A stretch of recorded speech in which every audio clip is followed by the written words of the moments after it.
What's the good word, everybody? Happy Monday. It is Falcons Daily. I am CG, your host, Craig Green. And it's not only a Monday, it's a victory Monday as the Falcons went to Minnesota and dismantled the Minnesota Vikings last night by a score of 22-6. It was a field goal fest for a while. Falcons defense, a dominant performance.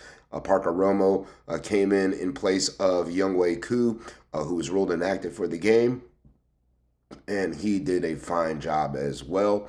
Michael Penix, pretty good job controlling the offense, keeping things moving, rushing attack on point for the Falcons. And again, a really good win to happen in front of the whole country on national television in a hostile environment like US Bank Stadium. So kudos to the Falcons, coaches, trainers, and players for a job well done last night. The defense led the way. We talked about it a little bit just a moment ago. The defense was really putting their fingerprints all over this ball game. When you look at the stats for the defense here, the Falcons, in terms of third down percentages, they allowed only 4 of 11 on third down for the Vikings. They had 6 sacks on the quarterback. They forced 4 turnovers, 2 fumbles, 2 interceptions.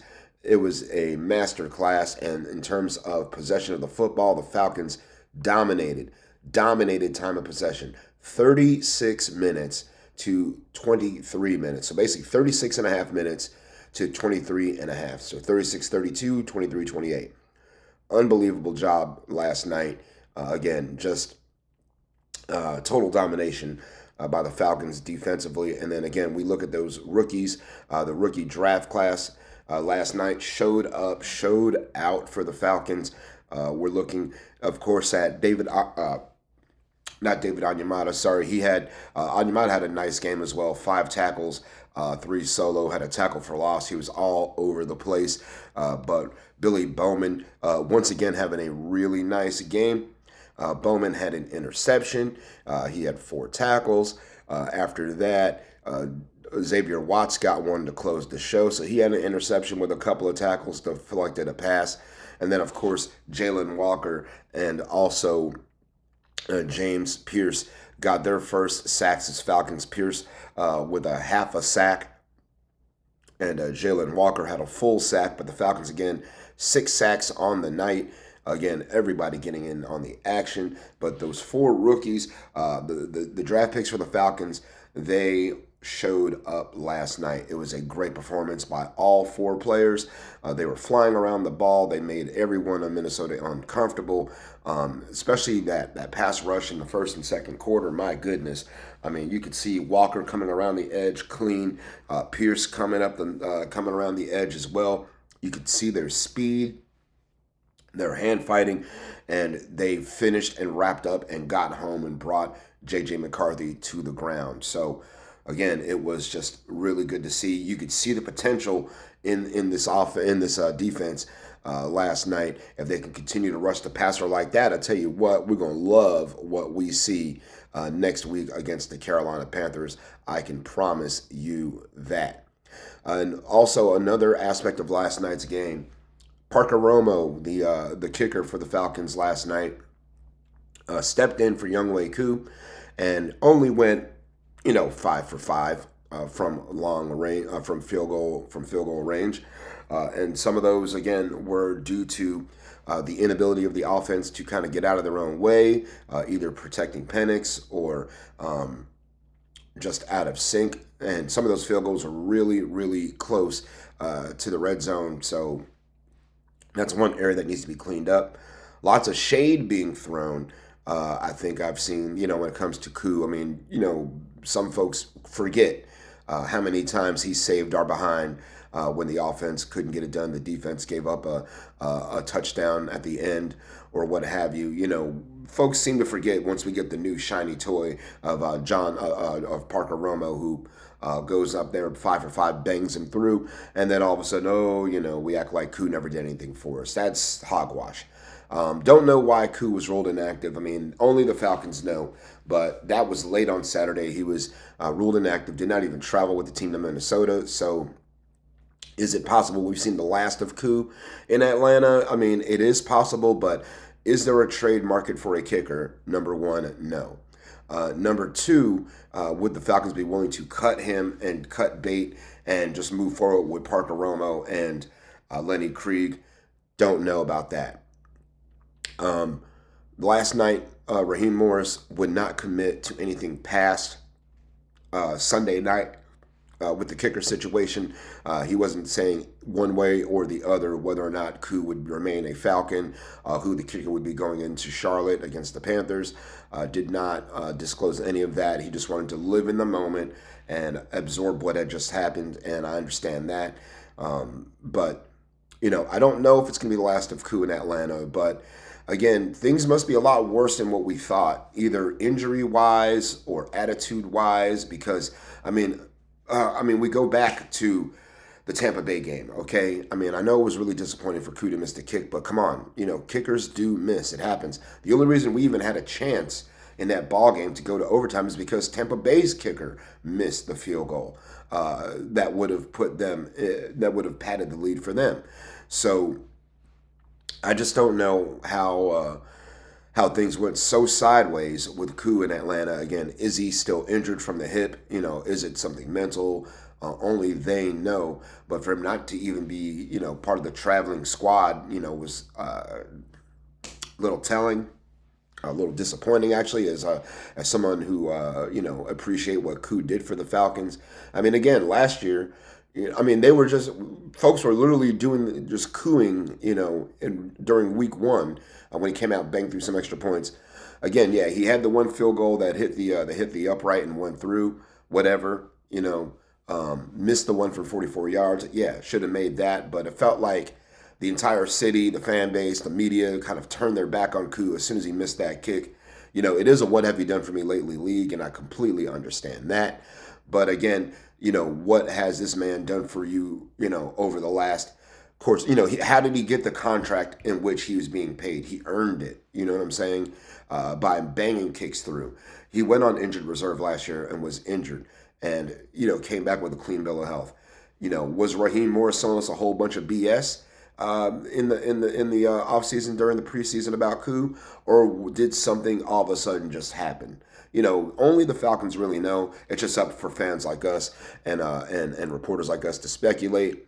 But again, I really feel like, kind of tossing Koo in the back burner as if he didn't do anything for the Falcons, or as if, we've got our new shiny toy, we've got Parker Romo, new money, and, Koo is out the door. It's an uncomfortable feeling right now. So hopefully we'll get some answers going into Wednesday about who the kicker will be or who it won't be.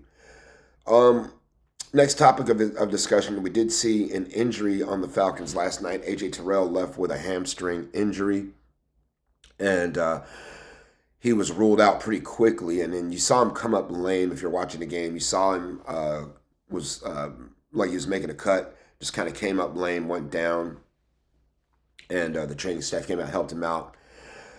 So unsure how long he's going to be out. We will find out probably maybe Wednesday when Raheem provides injury updates.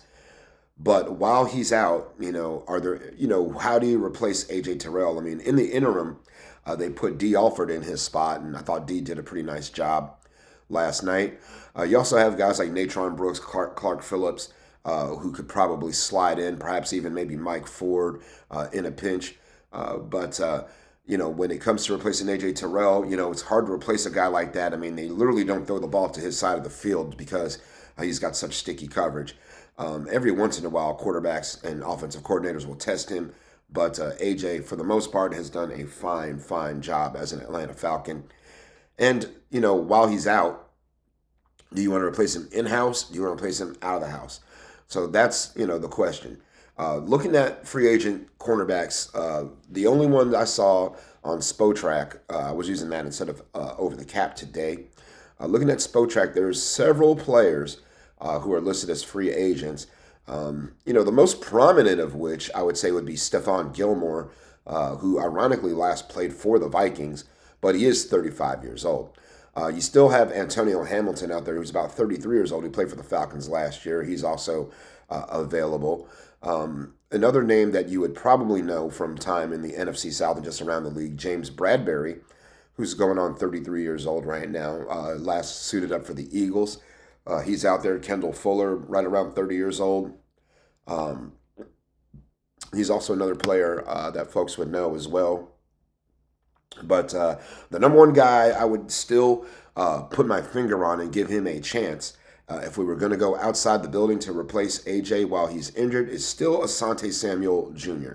Only 26 years old right now. And his average value or his average salary was right about maybe $2 million. So he's still on the street right now. You could probably bring him in for a workout. Don't know if the Falcons have even considered it or have already done it, but that would be one player I would look at outside the building to help keep AJ Terrell until you can get AJ Terrell back. That is, and he's got the pedigree. We talked about it before. The son of Asante Samuel Sr., obviously Mr. Pick Six himself. Asante Jr. had some shoulder issues. That's been plaguing him over his career, but he's still available as a free agent. And of course, Falcons have to pay a ton of attention to his medical and make sure he's good to go before they even cut him a check. But I still think if AJ Terrell is going to be out for numerous games, would say at least, if it's something that would have to put him on short-term IR for a hammy, which I hope it's not. Hopefully it's just a day-to-day, week-by-week scenario for him. If it is something that's going to keep AJ out for a while, then why not give Asante Samuel Jr. a call? All right, y'all, we're going to look at the comments from last Friday's show. We had just a few comments there. I asked for some score prediction, things like that. We didn't get any of those, but we were talking about things with Kirk Cousins in San Francisco. Could they possibly trade him? And Milton Hill 6155 said trade with Miami, Hill for Cousins. I think he's talking about Tyreek Hill, but I don't think that would ever happen. That's a dream scenario, absolutely. We get Tyreek Hill, who sometimes can be disgruntled, has some character issues, but is a top flight talent in terms of speed, in terms of ability, and in terms of athleticism. He'd be an immediate upgrade to the Falcons, but I don't think the Falcons could get him in any shape, form, or fashion right now. Let's see who else. Flexius Hobbs. First 5 games of our schedule are tough. Any victories we have will be hard-earned and set us up to contend well for the rest of the schedule. With that said, we have some issues on both sides of the ball, and that must be addressed for us to push for the postseason. The first 5 games of the schedule are, fairly tough. I mean, so far, first 2 ball games, 1-1. So that's a good look for the Falcons right now. You split with Tampa Bay, and you get a big win on the road against the Vikings. Then, of course, then your next 3 are fairly tough, but you have 2 of the next 3 at home, which is a good thing. You've got Carolina Panthers this Sunday at 1 o'clock, who right now look pretty darn awful. They made a nice comeback against Arizona yesterday, but could not pull it off. You've got the rematch with the Washington Commanders. This time it's going to be in Atlanta at Mercedes-Benz Stadium week 4. Then you got your bye week after that, after the Washington game. You get a whole week before you come back and take on the Buffalo Bills on Monday Night Football. So, those next 3 games are tough. I mean, heck, you could even say the next 4 games. When you throw in San Francisco, throw in Miami, throw in New England.